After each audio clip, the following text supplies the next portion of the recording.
ಇನ್ನು ನಾಯಕರ ಪರ ಬ್ಯಾಟ್ ಬೀಸ್ತಾ ಇರುವಂಥ ಅನೇಕ ಸ್ವಾಮೀಜಿಗಳ ವಿಚಾರವಾಗಿ ನಾನಾ ರೀತಿಯ ವಿಶ್ಲೇಷಣೆ ನಡೀತಾ ಇದೆ. ಈಗ ಕೇಂದ್ರ ಸಚಿವ ಕುಮಾರಸ್ವಾಮಿ ಅವರು ಕೂಡ ಇದೇ ವಿಚಾರಕ್ಕೆ ಸಂಬಂಧಪಟ್ಟಂತೆ ಮಾತಾಡಿದ್ದಾರೆ. ನಾಯಕರ ಪರ ಬ್ಯಾಟ್ ಬೀಸ್ತಾ ಇರುವಂಥ ಸ್ವಾಮೀಜಿಗಳ ಬಗ್ಗೆ ಕೇಂದ್ರ ಸಚಿವ ಕುಮಾರಸ್ವಾಮಿ ಪ್ರತಿಕ್ರಿಯೆ ನೀಡ್ತಾ, ಕಾಂಗ್ರೆಸ್ ನಾಯಕರು ಏನು ಮಾಡ್ತಾರೋ ಮಾಡ್ಕೊಳ್ಳಿ, ಆದರೆ ಸ್ವಾಮೀಜಿಗಳು ಸೇರಿದಂತೆ ಯಾರೂ ಕೂಡ ಜಾತಿ ರಾಜಕಾರಣ ಮಾಡ್ತಾ ಇಲ್ಲ, ಮಾಡಬಾರ್ದು ಅನ್ನುವಂಥ ಮಾತನ್ನು ಹೇಳ್ತಾ ಇದ್ದಾರೆ.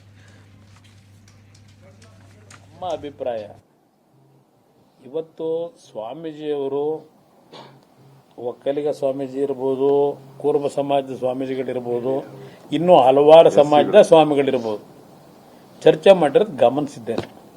ಅದು ಅವರವರ ವೈಯಕ್ತಿಕವಾದಂಥ ಅಭಿಪ್ರಾಯ. ನನ್ನ ಅಭಿಪ್ರಾಯದಲ್ಲಿ ಇಲ್ಲಿ ರಾಜಕಾರಣದಲ್ಲಿ ಧರ್ಮವನ್ನು ನಾವು ಬೆಳೆಸೋದು ಬೇಕಿಲ್ಲ.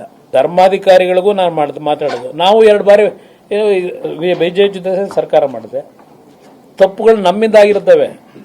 ಅದಕ್ಕೆ ಮಠಾಧೀಶರನ್ನ ಯಾಕೆ ಕರಿಬೇಕು ಬೀದಿಗೆ? ಕಾಂಗ್ರೆಸ್ ಜೊತೆ ಸರ್ಕಾರ ಮಾಡಿದೆ, ಏನು ತಪ್ಪು ಮಾಡಿದ್ದೆ ಅಂತ ತೆಗೆದ್ರು ಅವರು. ಆಗ ಬನ್ರಪ್ಪ ನಾನು ಒಕ್ಕಲಿಗರನು ಉಳಿಸ್ಕೊಳ್ಳಿ ಅಂತ ಅಂದ್ಬಿಟ್ಟು ಯಾರು ಕರೆದ.